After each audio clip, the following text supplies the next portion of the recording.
Now we look at a portion of your case study which is probably just as important than cognitive development, if not more important, the self and social development.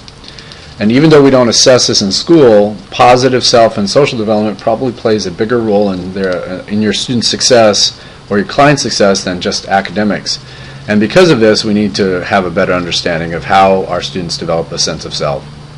In this assignment, you're asked to describe your case study's self and social development and defend a teaching strategy appropriate for that development. So you're going to describe your case study's current self and social development using the resources below. So you have a couple of perspectives in which to look through your students' social development and their sense of self. You could look at the bioecological model of Bronfenbrenner, where he talks about how families, peers, teachers interact together in a social context. You could look at Erik Erikson's stages of psychosocial development. And if you're dealing with adolescents, make sure that you look at James Marcia, 4 Types of Identity. And if you're looking at culture and ethnic and racial identity, you'd want to read the section in the text from 87 to 89. If you're looking at gender development, if that's an issue with your case study, then you want to read those particular ones. You want to also Google what the internet says about your case study self and social development. And we also have some videos and multimedia of Erikson's stages.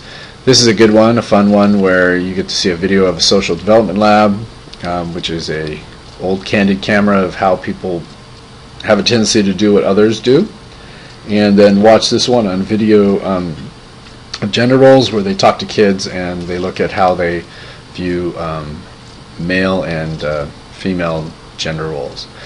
Please also make sure to interview your case study in a personal interview, and you can ask the following questions. Do you think you're good at school overall, which will let you know about their self-concept? How do you feel about being good at school or bad or average at school? And that'll tell you about their self-esteem. And their ability to complete the grade they're in this year is their self-confidence. And a particular thing that they're doing at school, like a test or a project, will measure their self-efficacy.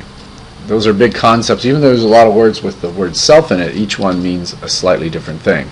So make sure that you review that stuff in the text so you can separate that out, because each one has a different meaning. Then you can also find out about some social development, who they like to hang out with, how do you see yourself as a person, who are your heroes, do you get along with everybody, and so on. And then find a teaching strategy that will support your case studies, what your findings were about their social and self-development. And then you want to look at, does it support the bioecological model? Does it support some of those self-concepts, self-esteem or self-worth and self-efficacy? Erik's stage, their ethnic or racial identity, their gender identity.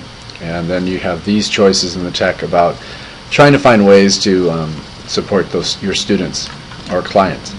Then you want to turn it into an electronic communication through either writing or through some type of media. And then you want to keep that section. You're going to combine them all with all the other sections to give you one overall case study. And you can look what this might look like with the example of Jeff. And that's it.